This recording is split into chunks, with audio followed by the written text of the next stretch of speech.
Hello guys, welcome to Abi's vlogs. നമുക്കിന്നിവിടെ ഒരു കിഡിലൻ ഉപ്പേരി ഉണ്ടാക്കിയാലോ? കടച്ചക്ക കൊണ്ടുള്ള ഒരു ഉപ്പേരിയാണ് ഞാനിവിടെ ഉണ്ടാക്കാൻ പോകുന്നത്. കടച്ചക്ക കൊണ്ട് ഉപ്പേരി എല്ലാവരും കഴിച്ചിട്ടുണ്ടോ? നല്ല ടേസ്റ്റി ആയിട്ടുള്ള ഒരു ഉപ്പേരിയാണിത്.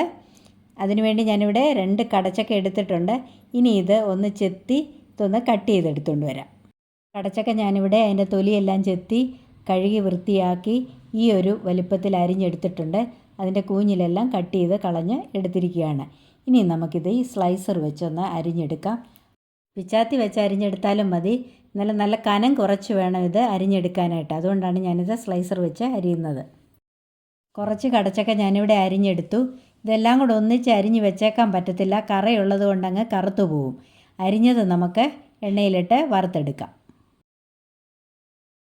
കടച്ചക്ക വറുത്തെടുക്കുന്നതിന് വേണ്ടി ഞാനിവിടെ ഒരു പാൻ അടുപ്പേ വെച്ചു. അതിലേക്ക് വെളിച്ചെണ്ണ ഒഴിച്ചു കൊടുക്കാം.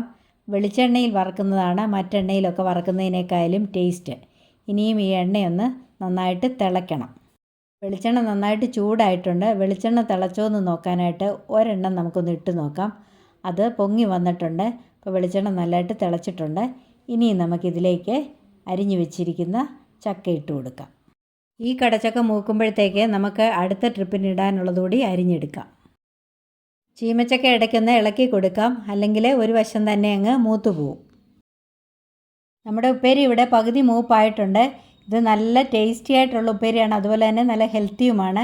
കുഞ്ഞുങ്ങൾക്കൊക്കെ ഇത് നല്ലതായിട്ട് ഇഷ്ടപ്പെടും. ഉപ്പേരി ഇവിടെ മൂത്തിട്ടുണ്ട്. ഇനി ഇതിലേക്ക് ഒരല്പം ഉപ്പൊഴിച്ചു കൊടുക്കാം. എന്നിട്ട് നന്നായിട്ടൊന്ന് ഇളക്കി കൊടുക്കാം. ഇനിയും നമുക്കിത് എണ്ണയിൽ നിന്ന് കോരിയെടുക്കാം. എന്നിട്ടൊരു സ്ട്രെയിനറിലേക്ക് ഇട്ട് കൊടുക്കാം, അതിൻ്റെ എണ്ണയൊന്ന് തോർന്ന് കിട്ടുന്നതിന് വേണ്ടി. കുറച്ച് ചക്കയോട് ഞാനിവിടെ അരിഞ്ഞെടുത്തിട്ടുണ്ട്. അതുകൂടി നമുക്ക് എണ്ണയിലേക്ക് ഇട്ട് കൊടുക്കാം. ഈ ഉപ്പേരി ഇവിടെ മൂത്തിട്ടുണ്ട്. അതിലേക്ക് നമുക്ക് ഉപ്പൊഴിച്ച് കൊടുക്കാം. എന്നിട്ട് നല്ലതുപോലെ ഒന്ന് ഇളക്കി കൊടുക്കാം. ഇത് നമുക്ക് എണ്ണയിൽ നിന്ന് കോരിയെടുക്കാം. ഇനിയും ബാക്കിയുള്ള കടച്ചക്ക കൂടി ഇതുപോലെ നമുക്ക് വറുത്തെടുക്കാം. അപ്പോൾ നമ്മുടെ സൂപ്പർ ടേസ്റ്റി ആയിട്ടുള്ള കടച്ചക്കയുടെ ഉപ്പേരി ഇവിടെ റെഡി ആയിട്ടുണ്ട്. ഇത് കണ്ടോ, നല്ല ക്രിസ്പി ആയിട്ടുള്ള ഉപ്പേരിയാണ്. കനം കുറച്ചൊക്കെ അരിഞ്ഞിരിക്കുന്നതുകൊണ്ട് അതുപോലെ നല്ല ടേസ്റ്റിയാണ്. ഇത് കുട്ടികൾക്കും മുതിർന്നവർക്കും എല്ലാവർക്കും ഒരുപോലെ ഇഷ്ടപ്പെടുന്നതാണ്. അപ്പോൾ ഇതുപോലെ എല്ലാവരും ഒന്ന് ട്രൈ ചെയ്ത് നോക്കണം. എന്നിട്ട് എൻ്റെ വീഡിയോ ഇഷ്ടപ്പെട്ടെങ്കിൽ ഒന്ന് ലൈക്ക് ചെയ്യണം, കമൻറ്റ് ചെയ്യണം, മറ്റുള്ളവർക്കൊക്കെ ഒന്ന് ഷെയർ ചെയ്ത് കൊടുക്കണം.